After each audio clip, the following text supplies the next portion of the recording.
Radhe Krishna Kangal அப்படின்ற இடம் தான் இது. ஹரித்வாரில் ரொம்ப விசேஷமாக பழமையான ரிக்வேதம் இங்கேருந்து தான் உற்பத்தி ஆச்சுன்னு சொல்கிறா.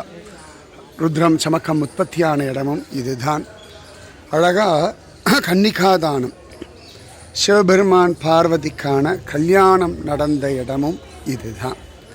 தக்ஷனுடைய அகம்பாவம் அழிஞ்ச இடம் இது தான். சிவபெருமானுடைய கோபத்தின் எல்லையை பார்த்த இடமும் இது தான். சிவபெருமானுடைய அனுகிரகத்தை பார்த்த இடமும் இது தான். ரொம்ப அழகான ஒரு கோவில்.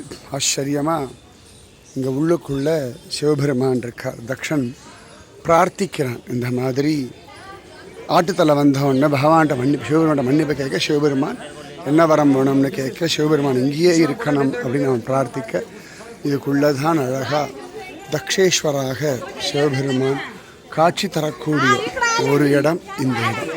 இங்கே உள்ளுக்குள்ளே தான் தக்ஷேஸ்வராக சிவபெருமான் காட்சி கொடுக்கிறார். ஆதிசங்கர பகவத் பாதம் முதற்கொண்டு பல மகாத்மாக்கள் வந்து தரிசனம் பண்ண இடம் இது. சரியா? அது கோவிலோட முன்பாகம், இது பின்பாகம். நிச்சயமாக உங்களை சிவபெருமான் இங்கே பிரம்மேஸ்வர் மகாதேவ் அப்படின்னு இங்கே ஒரு அழகான ஒரு சிவபெருமான் இருக்கார். ராதே கிருஷ்ணா. கட்டாயம் பார்க்க வேண்டாமா? பார்க்கணும். பார்க்க வருவேன். பகவான் உங்களை அழைச்சிண்டு வருவான். ராதே கிருஷ்ணா. ஸ்ரீ தக்ஷேஸ்வர் மகாதேவ்ஜி அப்படின்னு ஜம்முனிங்க திருநாமலாம் எழுதி வச்சிருக்கு.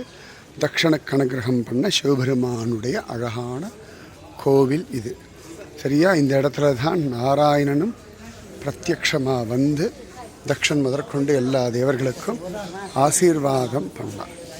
நிச்சயமாக உங்களுக்கும் நாராயணுடைய ஆசீர்வாதம் பூரணமாக கிடைக்கட்டும். ராதே கிருஷ்ணா.